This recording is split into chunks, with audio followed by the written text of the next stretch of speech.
परिवारवाद क्या होता है, नेहरू जी ने कौन सी गलतियां की, सुना लीजिए फिर खत्म। उसके बाद बेरोजगारी, महंगाई, महिलाओं की समस्याएं। सर, मैं आपके माध्यम से एक सलाह दे देती हूं। हमारे प्रधानमंत्री महोदय 12 सालों से इस सदन में हैं, मैं मात्र 12 महीनों से हूं। फिर भी छोटी सी सलाह है।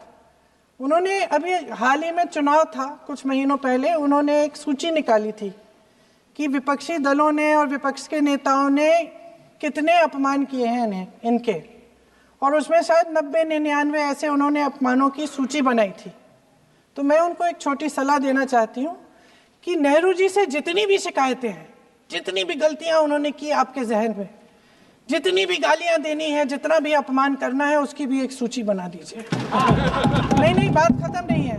999 अपमान, 9999 अपमान, सूची बना दीजिए और फिर हम एक समय निर्धारित करते हैं। जैसे हमने 10 घंटे आज वंदे मातरम पर हमने बहस किया है ना, उस तरह से हम अध्यक्ष महोदय जी से पूछेंगे, एक समय निर्धारित करेंगे, 10 घंटे, 20 घंटे, 40 घंटे, जितने घंटों में आपकी ये शिकायत पूरी हो जाए, माननीय सदस्य आप शांत हो जाए और हम बहस कर लेंगे। लेकिन इस सदन का कीमती समय, जिसके लिए हमें यहाँ पे जनता ने भेजा है, जैसे हमें जनता की समस्याओं को हल करने के लिए चर्चा करनी चाहिए, इस्तेमाल करना चाहिए, उसको एसी के लिए इस्तेमाल करिए। उसके बाद जैसे अंग्रेजी में कहते हैं ना, जैसे अंग्रेजी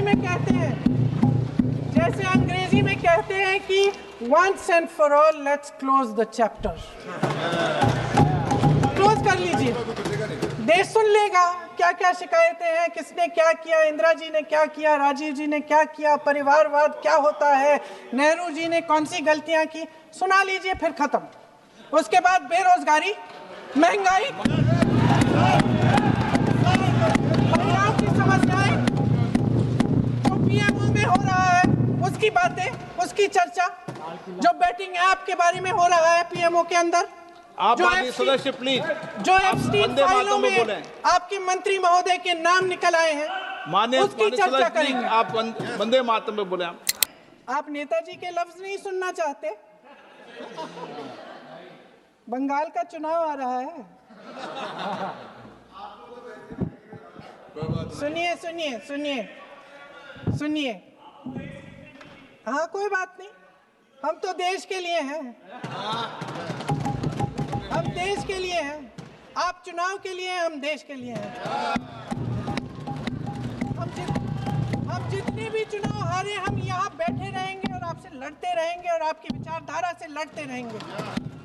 अपने इस देश के लिए, अपनी इस मिट्टी के लिए लड़ते रहेंगे। आप हमें रोक नहीं सकते।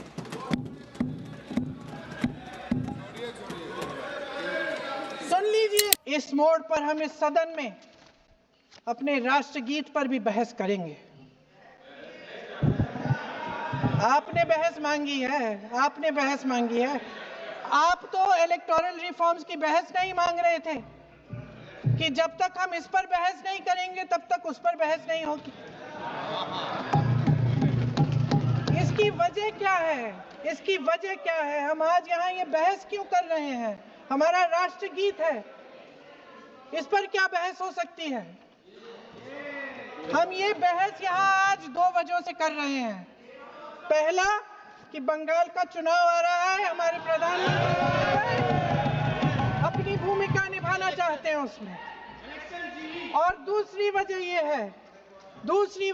है, ये मकसद है, पुरानी मकसद इनकी अध्यक्ष महोदय कि जिन्होंने स्वतंत्रता की लड़ाई लड़ी, जिन्होंने देश के लिए बड़ी बड़ी कुर्बानियां दी, उन पर सरकार नए आरोप लादने का मौका चाहती है। देश का ध्यान फिर से जनता के ज्वलंत मुद्दों से भटकाना चाहती है। यही एक मकसद है आपका। आपका मकसद है कि हम फिर से उसी अतीत में मंडराते रहें, उसी की तरफ हम देखते रहें जो हो चुका है, जो बीत चुका है, क्योंकि ये सरकार वर्तमान और भविष्य की ओर देखना ही नहीं चाहती। वे इस काबिल ही नहीं रही। सच्चाई ये है अध्यक्ष महोदय कि आज मोदी जी वह प्रधानमंत्री नहीं रहे जो एक समय में थे। सच ये है कि ये दिखने लगा है, उनका आत्मविश्वास घटने लगा है, उनकी नीतियां देश को कमजोर कर रही हैं और मेरे सत्ता पक्ष के साथी चुप इसलिए हैं क्योंकि अंदर अंदर से वे भी इस बात से सहमत हैं। कांग्रेस के हर एक अधिवेशन में 1905 से लेकर आज तक सामूहिक तौर पर वंदे मातरम गाया जाता है। आपके अधिवेशनों में गाया जाता है कि नहीं, ये बताइए। अपने देश की आत्मा के इस महामंत्र को विवादित करके आप एक बहुत बड़ा पाप कर रहे हैं। इस पाप में कांग्रेस पार्टी शामिल नहीं होगी। ये राष्ट्रगीत वंदे मातरम हमेशा से हमें प्यारा है, हमेशा से हमारे लिए पवित्र रहा है और हमेशा के लिए हमारे लिए पवित्र रहेगा। सत्ता पक्ष के हमारे साथी इतने अहंकारी हो गए हैं कि अपने आप को महात्मा गांधी जी से, रविंद्रनाथ टैगोर जी से, राजेंद्र प्रसाद जी से, बाबा साहब अंबेडकर जी से, मौलाना आजाद जी से, सरदार पटेल जी से, सुभाष चंद्र बोस जी से बड़ा समझने लग गए हैं। मोदी जी का अपने भाषण में ही कहना कि राष्ट्रगीत को एक विभाजनकारी सोच द्वारा काटा गया, उन सब महापुरुषों का अपमान है जिन्होंने अपना पूरा जीवन इस देश की आजादी की लड़ाई में झोंक दिया। वंदे मातरम को विभाजित करने का आरोप लगाकर आप पूरी संविधान सभा पर आरोप लगा रहे हैं, उसके हर एक नेता को दोषी ठहरा रहे हैं। यह हमारी संविधान सभा और हमारे संविधान का खुला वार है। और जहां तक जवाहरलाल नेहरू जी की बात है, जितनी देर हमारे प्रधानमंत्री देश के प्रधानमंत्री रहे हैं, 12 साल हो गए हैं, लगभग उतने ही सालों के लिए जवाहरलाल नेहरू जी जेल में रहे। किस लिए? इस देश की आजादी के लिए। उसके बाद 17 साल के लिए प्रधानमंत्री रहे। आप बड़ी आलोचना करते हैं इनकी, लेकिन अगर इन्होंने इसरो नहीं बनाया होता तो आज आपका मंगलयान नहीं होता। अगर DRDO नहीं बनाया होता तो तेजस नहीं बनता। अगर IIT और IIM नहीं बनाए होते तो हम आज IT में आगे नहीं होते। अगर एम्स नहीं बनाया होता तो हम कोरोना की जब बड़ी चुनौती का सामना कैसे करते?